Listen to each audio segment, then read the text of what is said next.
I've been doing quite a lot of reading in this area of learning and development.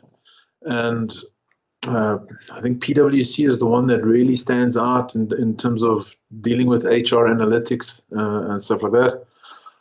And the idea here is to say, how do we get the best out of our employees? And the fascinating thing as well that we look at is just, they almost call it a talent war at the moment, where people are desperate for the right level of talent. But at the same time, we're seeing things like COVID that destroy the employment, or we lose almost 50,000 jobs overnight. But it's still, at the end of the day, there's this talent war, and they keep on having to do stuff to focus on this. So this is the area we're talking about, and I'd just like to then progress to this next level where we've done what we refer to as data management archetypes, and the different journeys from a pathway, a professional pathway. We are, as we said probably earlier on, working with human capital engineers, specialists that are helping us do some level of human capital assessment to describe and help us understand how far and which direction we should take the data management professional. And we're finding that very exciting. We're coming towards an end of an engagement with one group of people where we've laid down all of the roles within data management, from data science, that's every single area in the DMBOK, all the different roles that are there. And then they do 3 or 4 exams. I can't remember the one, but there's cognitive integrity and all these different areas. And then they try to position the people and then help us try to build a path for these individuals. All right, so simplistically what this says is that certain people are not interested in going into the management role. Certain people are very comfortable with staying as professionals. Others want to go more into the thought leadership that's not only in South Africa, but worldwide. How do we keep growing that? And we don't need to bring those people into the managerial role, because they'll typically get what somebody labeled out of their flow, and they either get too bored or too stressed, one of the two, and they don't enjoy the work that they're doing, and you'll find them coming back into more technical roles. So let's not, when we use succession planning, push these people into the wrong level, and then they don't really perform, and we're not getting the value out of the talent. All right, so this is just a description for learning and development people as to what we see as a data professional. That's something you can go through. This was an interesting example of the first time we met, when we looked at what are the top 3 pains for learning and development with respect to data management. Okay. Other issues, I agree, they're important, but we're just trying to help learning and development people interact or understand the scenario. And that may be with job families, job profiles. What we spent the initial time was on talking about a data people gap, and we'll bring that back in, where we look at what's in the data strategy, but how do our people get there? I was actually talking to Zane earlier on, and I said, if they get this work, then do they have the right skills? And then how do they grow the skills? We talk about valuing talent. And then also what we're finding more and more when we work with a human capital assessment is, how do we describe a complexity of work? And the complexity of work almost ranges from a number of 1 to 5. And it's not saying that 1 is not valuable, but what it's saying is they are more operational. So they would be your DBAs that really enjoy production, and they just keep the lights on, and they keep doing stuff, and they keep adding immediate value. And then you've got strategists that sit on the other spectrum, and they're the ones that are happy to work in chaos and try plot a way forward, even if they don't know anything. COVID's fantastic in terms of what it's doing to business strategies. So this is the type of placement of our professionals and understanding where they should work. And we've actually got 3 on the go at the moment. We're assessing 3 people, different people, and trying to come up with an understanding of how well this works. But it was something that scared me when we built a journey or a learning path, and we said, "Oh, we all want to be thought leaders or CDOs." And in some cases, people don't want to go there, and they may not be able to reach thought leadership within the world. But if you can and you'd like to, then we'd like to take you on the journey and move through this process. Okay, so we did talk about strategies and people gaps, and we'll talk more today on valuing of our talent, and I'll give you some ways in which we're doing it. But I would like to get some feedback first from you in terms of how do you value talent? Do you value talent, for example, using pay, or do you value with training? And I do believe I've got multiple options there. So if you wouldn't mind just scoring that or telling us how you feel. Oh, all of them. I should have had all of the above.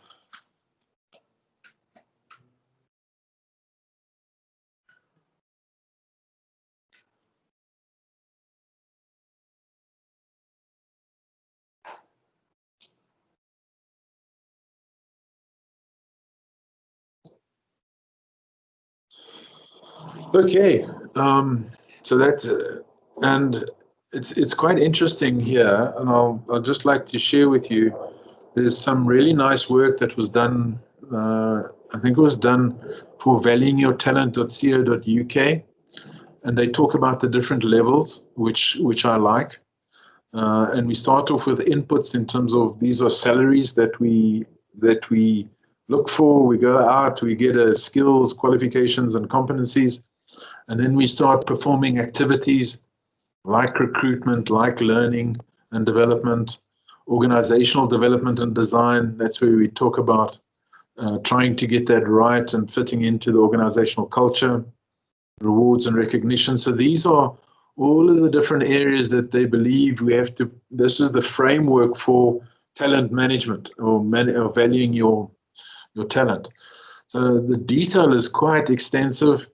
And I really like the model that they put together. There's a paper if you'd like me to share with you, if you're interested in that. And so there's this sort of answer of all of the above, and there are many different aspects to it, but they happen at different times. And we see a lot of the training sort of happening here as activities, and we're wanting to see these outputs. So it's nice that they go on training, but where's the performance and the resultant capabilities that come out of this? So a nice driver for learning that one should be looking at is what is the uplift in my workforce capability? What am I seeing here? So nice description, nice discussion. Is anyone paying this sort of attention to their people and their talent within their organization?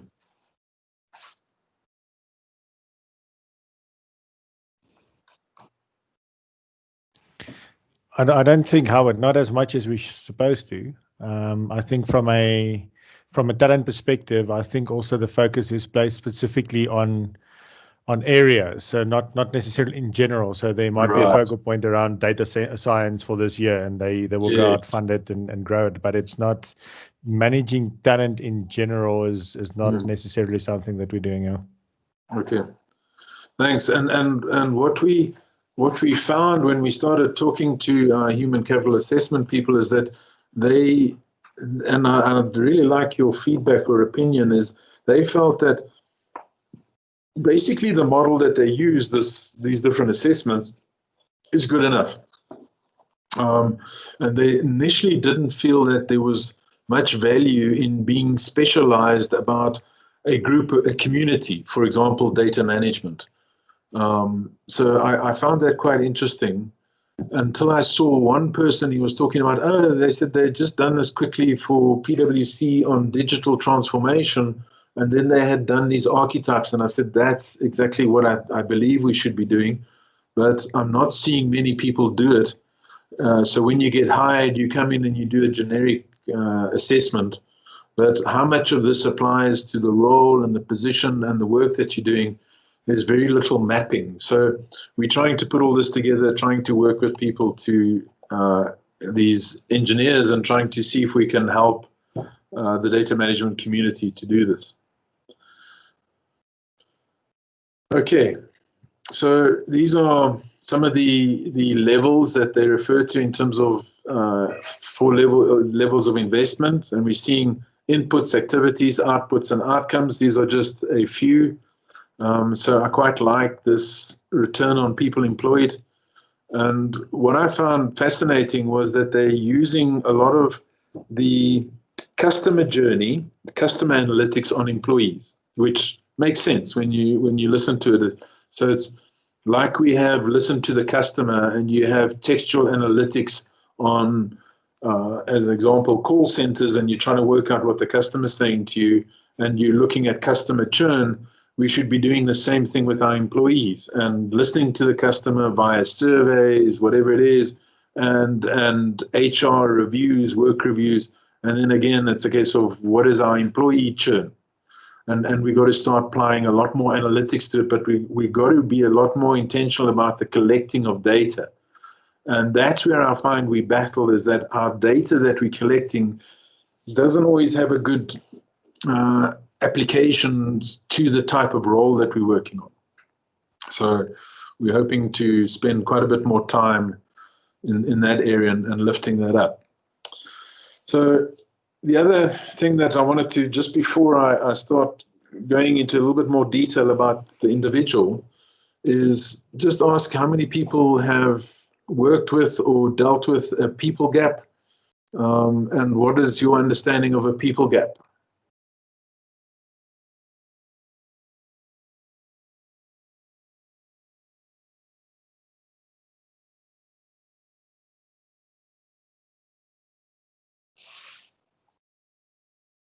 So if you convert there, okay.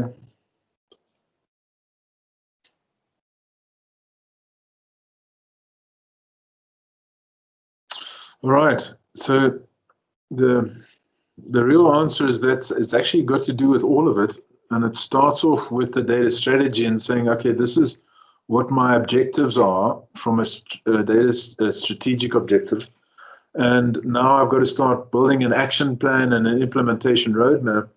And what I'm finding a lot when I build these data strategies for organizations, they come up with this most amazing system or target where they want to go to. But the people that they have at this stage, when you look at their pure ratings, they just can't get the organization there. And then we find lots of challenges now in terms of what are we going to do? What's the risk? How do we get over this thing? And so that's what we've put together in terms of the people gap. And we'll share with you a little bit about that process. Now, I just wanted to bring this in here because this is, when we worked with the executives, we spoke a little bit about what is the data strategy, what is the vision on the page, how do we take the journey of the organization from being disabled and resistant to being very excited and led by and driven by data and knowledge. So there's that extra level. A lot of the guys have really just seen disabled, enabled, led, and driven. Now, knowledge driven is going on to the next level where we're bringing in cognitive analytics. And across all of this, we're really trying to lift up from data and information, and we've got to start getting into knowledge and wisdom. But what I like the most is if you can just focus with your execs and ask them, can you answer these questions with data? What happened? Why did it happen? What will happen? What should I do? And what don't I know? And the interesting thing that you get in there is how much do we have of storytelling and how much do we have of data that's helping us go along here? And I've just added some really small levels of analytical techniques that are applied at the different areas and then a rating in terms of the difficulty. So this gets a little bit harder when you get down to this level, but we need to be able to choose, and I'm not trying to get into a technology like IBM or Watson or whatever it is. It's just about these techniques are all over the place and we can make use of them. But we're trying to lift the company up in terms of moving along the analysis continuum, whether it's BI, and this is typically where your business intelligence is sitting, and you'll move up along this path. At the same time, we need data culture and business transformation, and that's what happens along this path.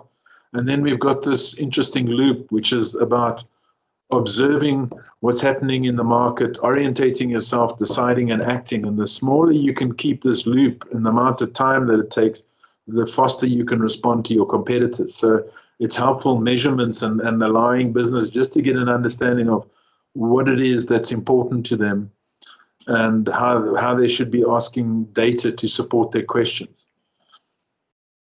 Okay, so I didn't want to get too much into this. This was more for the execs and the data professionals. We need to know as learning and development people is, okay, this is great, Mr. CDO, CAO, this is what you built, but where are my people? My people may be sitting down at this level where we're resistant to data or level of data enabled.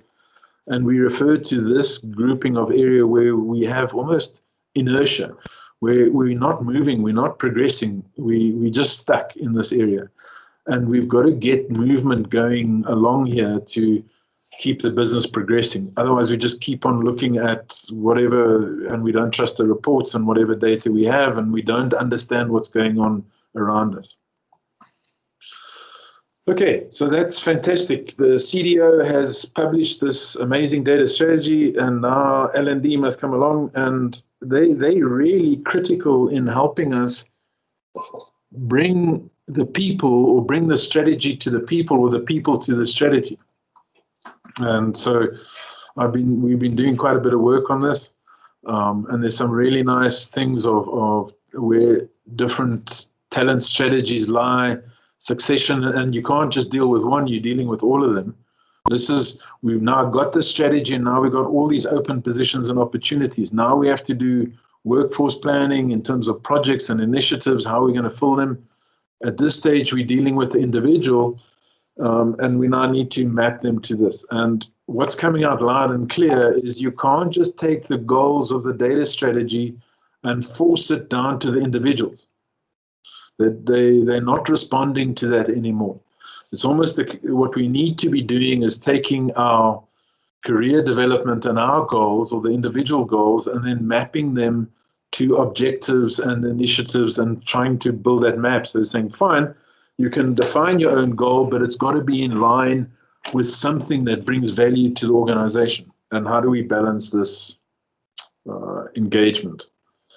Any questions on that?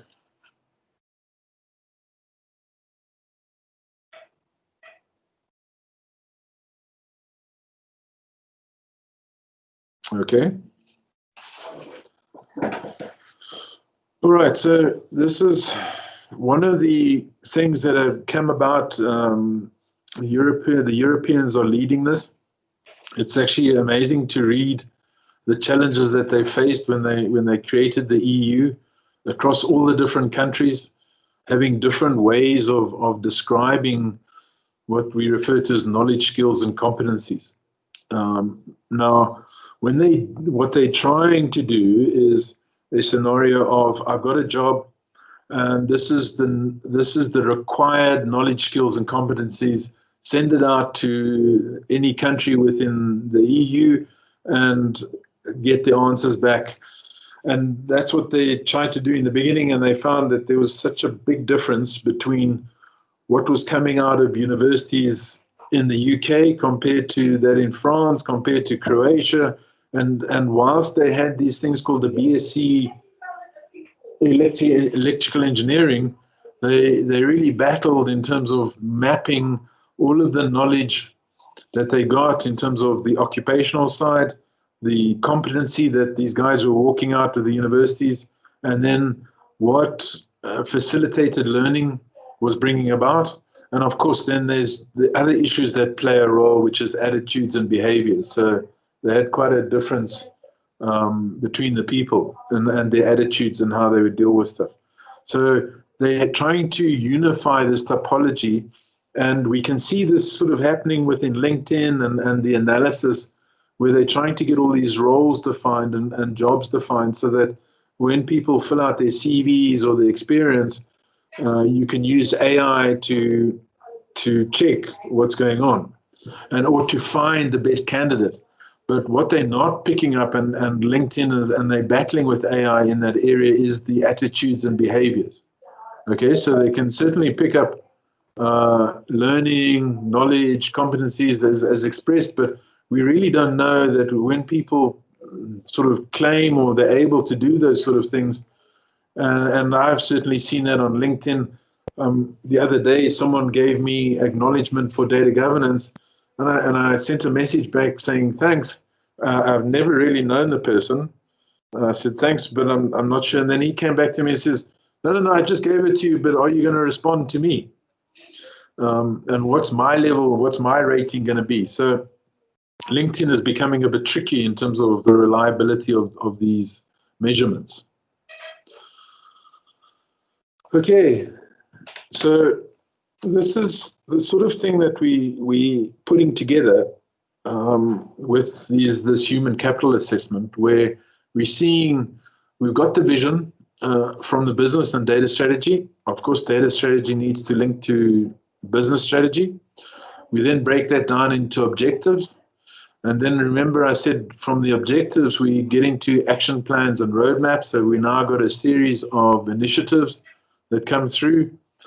And we're now having to say, okay, this is fantastic, but how do I bring the people to this? And vice versa.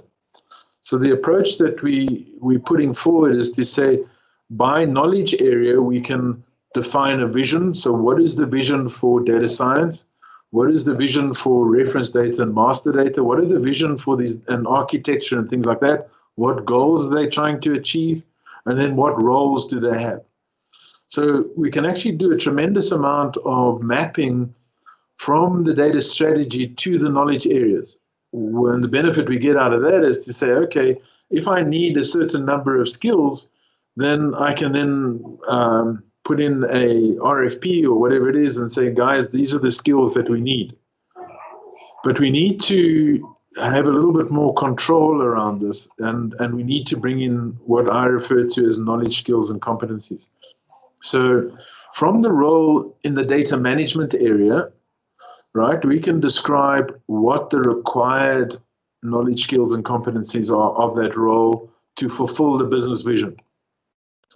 And then we go and look at our people and we can say, okay, what is their acquired knowledge, skills, and competencies? So the things that we're putting forward are, we take the DMBOK, every single knowledge area, every single role, and then we describe what activities and deliverables that data professional can perform. And then we can do the map, right? So now we use a Venn diagram to say, okay, this individual can perform 20 of the 25. It can't perform, the gap is the 5. Now, how do we match? How do we build a development plan using the desired knowledge, skills, and competencies of that individual? So this is what they've got now, but this is where they'd like to go. And that's what we refer to as the next role. And of course, that's the next role within 5 years, but what's your ultimate role? And that's the total succession planning, which may be the CDO. What is your career planning? So it's helpful to have a level of data that gives us a good mapping of this understanding on where we need to take the people. And then, of course, what we've got to be able to do is then do a human capital assessment more on terms of what are people capable of, and I'm not, we got to be careful with this one in terms of saying it doesn't just mean that, you know, because you've got this degree and that degree, you're capable. There may be a deficiency in terms of what you were able to experience and the backlog and catching up. And so they apply different techniques to see whether your cognitive thinking can actually take you there. Now, we are a little bit concerned now about in terms of how much the previous disadvantage in terms of the bad learning and made that take generations to sort out. But we are talking to them in terms of how do we get some understanding of what this is all about.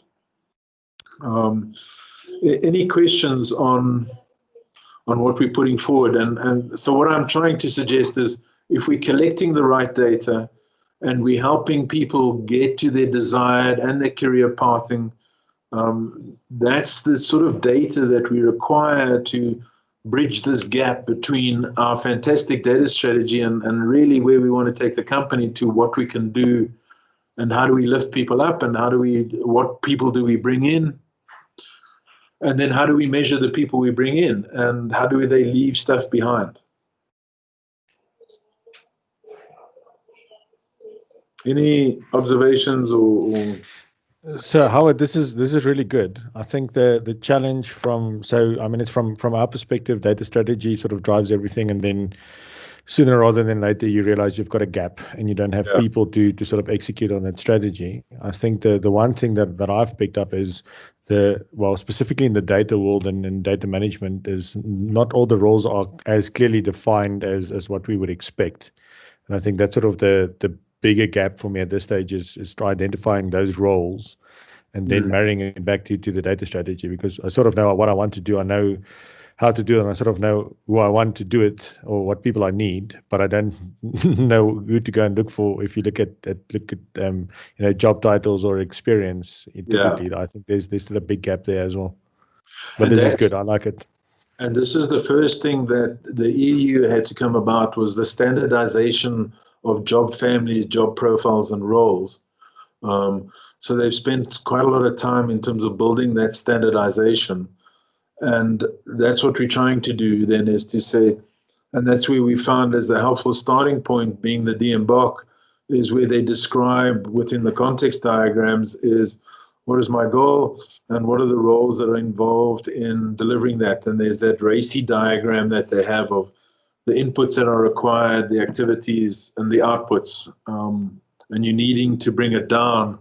So when we take, as an example, data science, and we understand all the ingestion and the hypothesis development and things like that, we then do a mapping of what role within this data science, what's the name that we need to look at that in terms of what we're given, and what can we, have we got the right range of roles to support that across the different areas, because you'll find the DMBOK is broken up into planning, control, development, and operations. Now, the planning people typically get to the strategy and the hypothesis and the business use cases, and the operations tend to be the people that are doing the job, and the programmers and stuff like that. So you've got this range of activities, and it's nice to have that breakdown and then to be able to map it to the initiatives.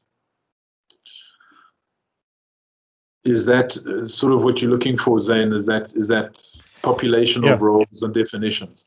Yeah. So I've done that, and I can provide you with what we've got. I'm trying to make it all freely available so that we just try to standardize on exactly what you're saying is where's the standard roles, and then more importantly, what is for that role, what is the required knowledge, skills, and competencies. That then standardizes our job families and our job profiles. Cool. That's good. Awesome. Thanks, Howard. All right. Is there any other questions, guys? I think I've got to the end of my. I just want to check, have I got it? Okay. Are there any questions before I continue? Jonathan, anything from your side? I think for me, it's just the issue of also sometimes the overlaps that happen between different types of positions, because sometimes you have different positions that are named very similarly, and yet they're not cut out they're not very distinctive from other roles. So you find the same position across the organization happening so many times, and it's not really linked together nicely. That is something that I would want to try and use this to try and look at the situation where you can tie in, from the vision and the objectives, and then coming down to the people that you need in the different roles and what skills they need to have. But you also need to find a way in which you separate different positions. Yes. So what we've done as an example is we use the DMBOK knowledge area. So there's a total of 16. There's only 11 on the wheel. But as you spend more time with the knowledge, with the book, you start finding out that there's change management, there's talent management in terms of roles and expectations, there's maturity assessment, there's big data. So there's 16 areas within data management people, right within the data management community. And so we're saying that that's our current set of roles. That's not to say that others don't exist, but as we bring those extra roles in, then we know the data that we need to complete. So you could start with a reference model that we've developed, and then you can add the ones that you find are important, but then you've got to go through this definition phase of saying, okay, what are the required knowledge, skills, and competencies according to activities and deliverables? Does that answer your question? Yes, it does. I think it's forming. It's really forming something that I can work with. It's just that at the moment there's so many things that one has to work with, and I think using the DMBOK knowledge areas, I think it's one way in which you can sell something that even to the other people who are not really into my sort of space, so that they can actually start understanding exactly what sort of thing they can, because they don't know exactly what to start from. Yeah. And we've actually, and I've got a Power BI model as well, if you'd like to see it, where I add the complexity of work. So we take the different knowledge areas, and then we introduce a complexity of work score. So let's give you a couple of examples. Data strategy or data storage and operations, which is typically your infrastructural type of areas. There are those 4 different activity categories, from planning, your data storage being data lakes, Snowflake, cloud, all that type of stuff. You've got that strategy area, all the way down to operational, which is really just keeping the lights on and making sure you've got integrity of data, that you don't lose it and you can recover using your business continuity plan. And so you can allocate then a complexity of work at these different levels, and then we go down to a deliverable complexity of work. So if we take an example of that being data governance, we've got such a range of complexity, being building a data strategy to enforcing compliance, regulatory compliance. Now, these are very different roles, and the complexity of work are different. So you're having to come down to a deliverable level, but that gives you, the nice thing about it, it gives you your framework, right?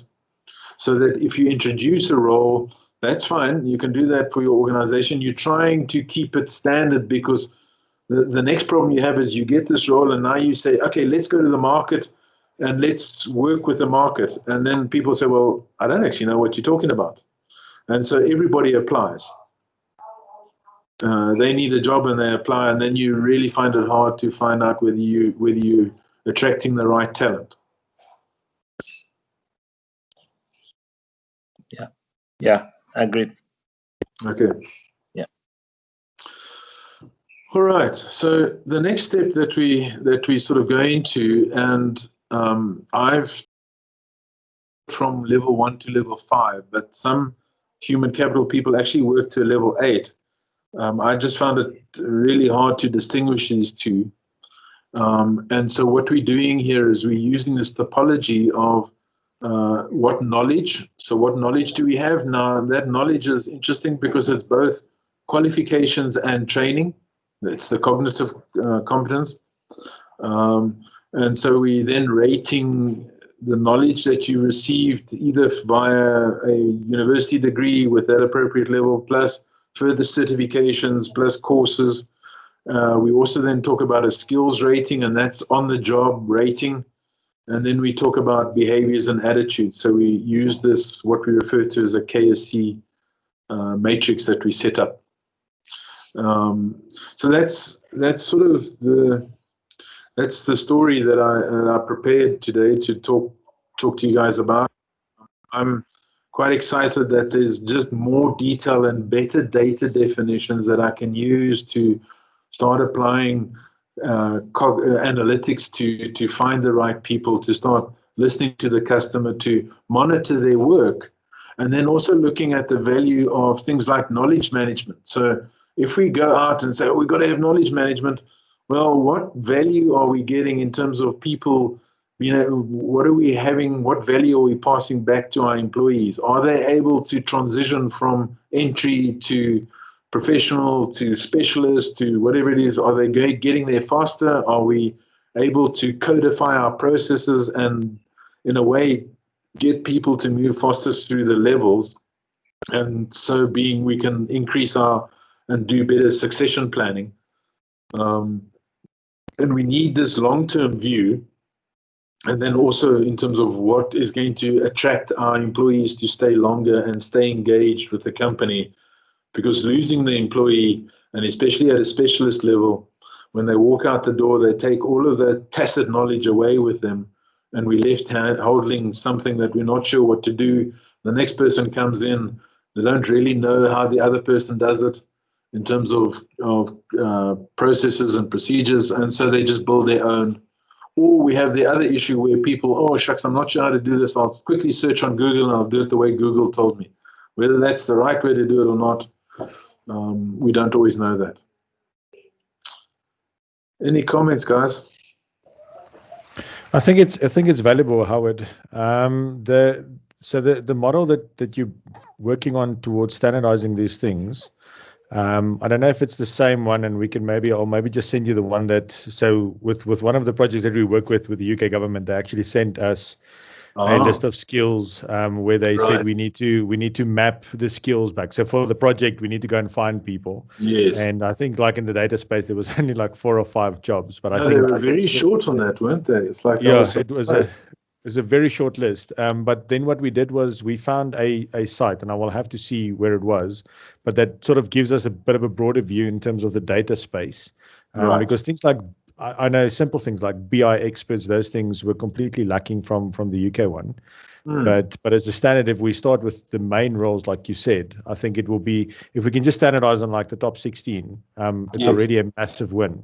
That will solve like 80% of the problems, and then manage by exception on the ones that we don't have.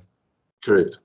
And then we'd like to almost create a communities thing where we constantly, if we discover that we're short, one of the areas that we picked up the other day was a sort of scrum master / project manager that focuses on data. And I'm always of the opinion that, yes, lots of project management is about executing the processes, but if your knowledge and understandings there, you're so much better at building the business case, communicating, managing the resources, understanding what they have to do. And we're looking to improve that level of crossover. So that's the game. That's the idea that we're trying to put forward. But guys, thank you very much. Thanks. Thank you so much. Thanks for attending. Thanks everybody. Thanks, Howard. Great, everybody. Thanks. Thanks, Howard. Thanks very much.